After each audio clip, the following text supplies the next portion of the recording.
This is how to make a Michael Craig Martin style overlap drawing like the one you see in the background here with the different objects, 3 different objects here overlapped, and you're going to use tracing and transferring like you might remember from class. So I've pinned up a drawing I've already done to the window, and this is the back of the drawing you can see, but the light's coming through so we can see the drawing on the other side, and I'm going over the lines on the back, and I'm going over them quite heavily. So really carefully over the lines. Remember, it doesn't really matter if you go out the line, just as long as you cover the lines of your drawing. That's the really important thing. I'm going to show you later on in the video a different technique for tracing that you might find quite handy.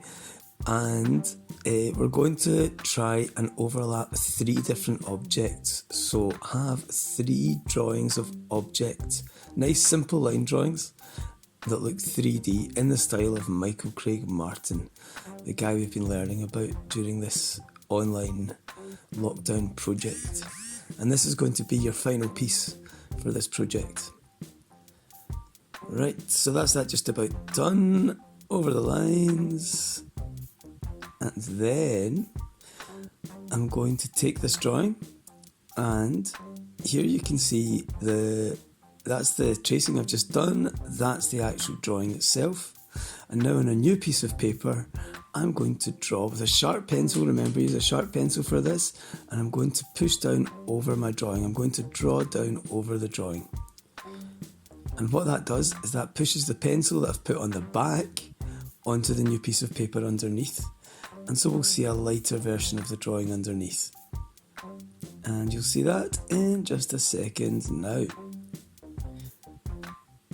And what you can do then is just go over the lines a wee bit to make them a bit more complete looking. Now another way of tracing instead of using the window is if you put the drawing face down on a tablet like an iPad or any kind of surface that's emitting light, and then go over the back. So that's what I'm doing here with this drawing I've done of a mobile phone. I've sped this up a wee bit more. This time I'm not going over the entire drawing. I found it quite tricky to work in the iPad, so I've just done the main lines, and then I'm going to transfer those down on top of the other drawing just now, and then I'm going to use the drawing to try and fill in the details that I've missed out. Now, if you're working on the iPad, that's another way, that's a good way to make another drawing. You could just photograph an object and then draw over the photo on the iPad onto a piece of paper.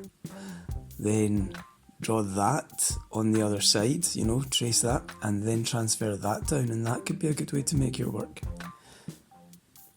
And that would give you a really, really precise drawing as well. Remember, the key is to make these things look 3D, so we need to use ellipses, or we need to show, you can see I've shown 3 sides of the phone, the screen side, then the side that's got the recharging port, and then the other longer side as well. So there's 3 sides of the phone you can see here, and that's why that phone looks quite 3D. And the cup that is now superimposed looks 3D because of the ellipse that we can see. Okay, you can see 2 sides of the handle as well. So now I'm just referring to the original drawing to add in the wee details, because this time my tracing is a lot lighter and a lot less detailed. And what I'm going to do is my original drawing that I did, the sunglasses, I'm going to transfer those on top as well. And that will be the 3 objects, and that is the final piece, and I'm really looking forward to seeing your final pieces for this as well, you guys. So 3 objects that look 3D, nice fine line drawings superimposed in each other, and then we'll talk about adding colour a bit later on, okay? You can add colour if you want, but I've got some ideas for you about different ways to add colour. So if we concentrate on getting the line drawing done just now, and what I'd like you to do is upload those onto assignments as an assignment. If you can't do that, you can always email it to me, and I'll put my email address in the assignment. Okay people, I can't wait to see your drawings, so good luck with that.